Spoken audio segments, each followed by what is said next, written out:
Pai, e do Filho, e do Espírito Santo. Amém. A graça de nosso Senhor Jesus Cristo, o amor do Pai e a comunhão do Espírito Santo estejam convosco. Bendito seja Deus que nos reuniu no amor de Cristo. Queridos irmãos e irmãs, chegamos com a graça de Deus a mais um sábado, dia em que olhamos com tanto amor e ternura a Nossa Senhora, Mãe de Deus, nossa Mãe, que cuida tanto de nós. Estamos vivendo um tempo e temos necessidade de cuidados, temos necessidade de proteção. Busquemos o colo de Nossa Senhora, busquemos o colo de nossa Mãe. Ela está sempre pronta, braços abertos para nos acolher. Oferecemos a ela o nosso dia, a nossa vida, nossas dores, nossas doenças, nossas dificuldades, bem como nossas alegrias, nossa família, tudo aquilo que somos e temos. Maria, nossa Mãe, interceda sempre por todos nós. O Senhor esteja convosco, Ele está no meio de nós. Proclamação do Evangelho de Jesus Cristo segundo Marcos. Glória a vós, Senhor. Naquele tempo, os apóstolos reuniram-se com Jesus e contaram tudo o que haviam feito e ensinado. Ele lhes disse: Vinde sozinhos para um lugar deserto e descansai um pouco. Havia, de fato, tanta gente chegando e saindo que não tinham tempo nem para comer. Então foram sozinhos de barco para um lugar deserto e afastado.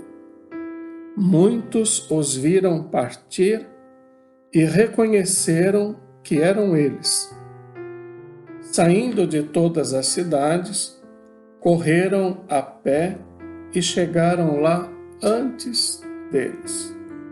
Ao desembarcar, Jesus viu uma numerosa multidão e teve compaixão, porque eram como ovelhas sem pastor.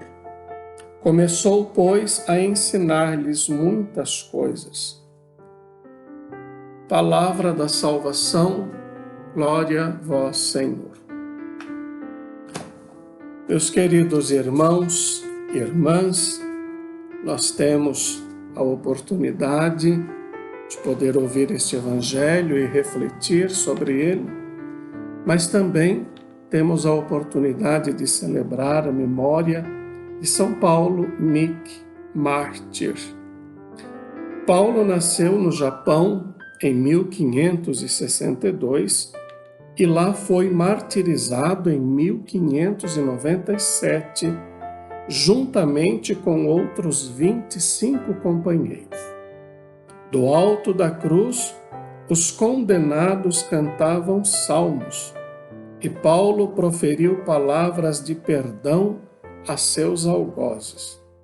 Que o testemunho desses mártires nos anime a vencer os obstáculos da caminhada cristã.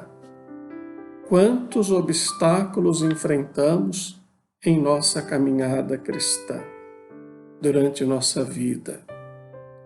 Dificuldades de todas as variedades, mas devemos ser perseverantes.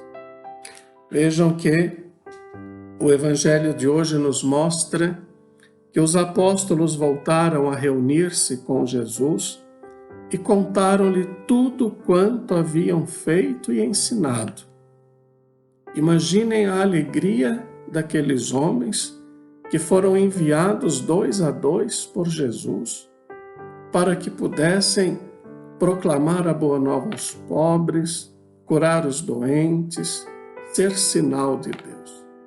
Voltaram cheios de alegria, mas também cansados. Jesus disse-lhes: Vinde vós sozinhos e retiremo-nos para um lugar deserto para que descanseis um pouco. Isso nos mostra a solicitude de Jesus pelos seus. Depois de uma intensa missão, os apóstolos estavam cansados. Sabemos que quando nós estamos cansados, esgotados, temos menos facilidade para fazer as coisas bem feitas, tal como Deus quer que as façamos. E também podem ser mais frequentes as faltas de caridade, ao menos por omissão. O descanso não é não fazer nada, mas o descanso é distrair-se em atividades que exigem menos esforço. Estar descansando não significa que está alheio a tudo.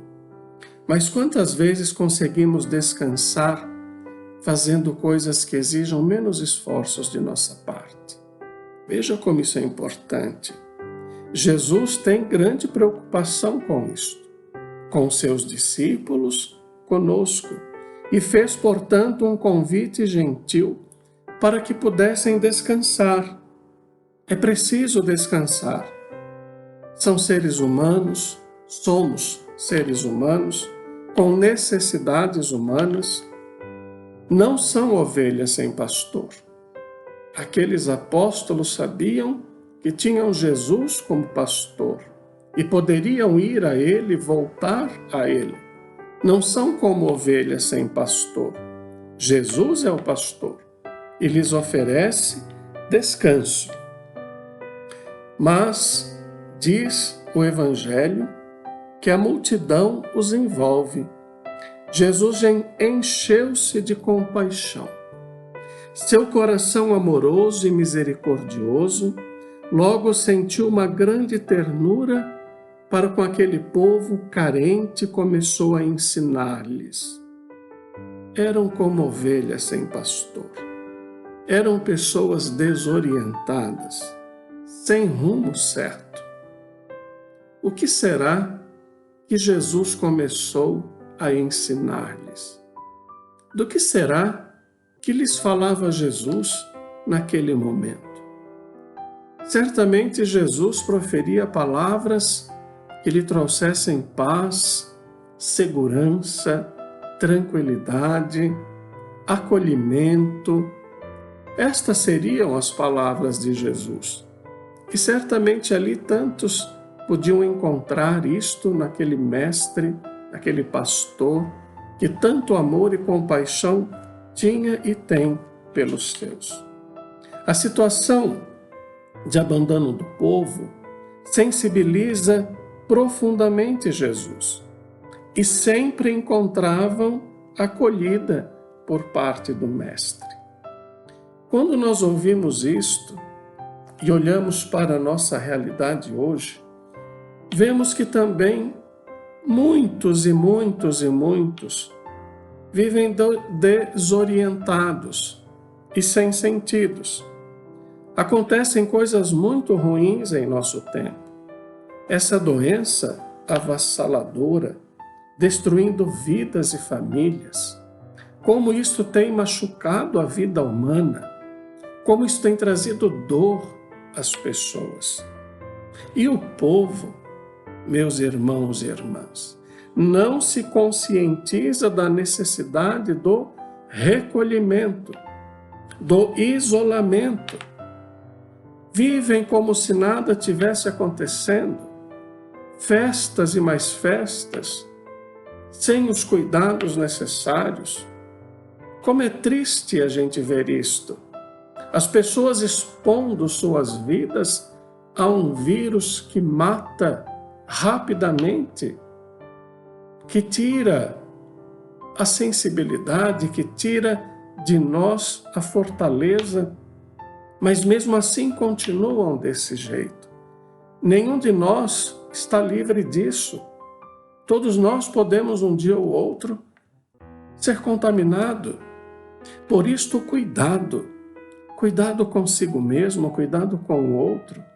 Só vá onde é necessário, Cuide da sua casa, da sua família. Como é importante esse cuidado hoje. Nós temos o bom pastor, que é o Cristo. Mas vejam, quantos não o buscam mais? Quantos o abandonaram? Quantos não se importam com Jesus? Não se importam mais com Jesus.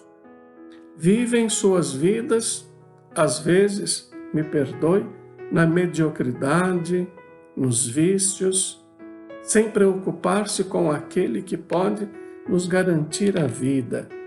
O Cristo também nos acolhe hoje, nos orienta, mas a surdez e a teimosia humanas são muito graves. Daí resulta o grande número de infectados. A atitude de Jesus sempre está em estreita relação com o serviço ao reino. Devemos, assim, ouvindo tudo isto, vendo Jesus que olha aquelas pessoas com compaixão, com misericórdia, e que também olha para nós com aquela mesma compaixão, com aquela mesma misericórdia, com aquele mesmo amor. Devemos imaginar o olhar de Jesus para nós. Você já pensou no olhar de Jesus para a sua vida? Imaginemos isto. Não é um olhar neutro, não é um olhar frio ou distante. Isso nos diz o Papa Francisco com tanta clareza. Ele vê sempre com os olhos do coração. E o seu coração é tão terno e cheio de compaixão que sabe sentir nossas necessidades mais escondidas. Jesus sabe, conhece profundamente a cada um de nós. E não se trata apenas de uma atitude emotiva de Jesus, mas é sempre a disposição de Deus para conosco. O olhar de Jesus mostra a disposição de Deus para nós. Olhemos nós também para Jesus, com um olhar de gratidão, de generosidade, e sejamos também nós solícitos uns aos outros, assim como Jesus foi com seus discípulos, com todas aquelas multidões, e como também é conosco. Que Maria nos guarde, nos proteja. O Senhor esteja convosco, Ele está no meio de nós. Abençoe-vos Deus Todo-Poderoso, Pai, Filho e Espírito Santo. Amém. Seja feliz e fique em paz.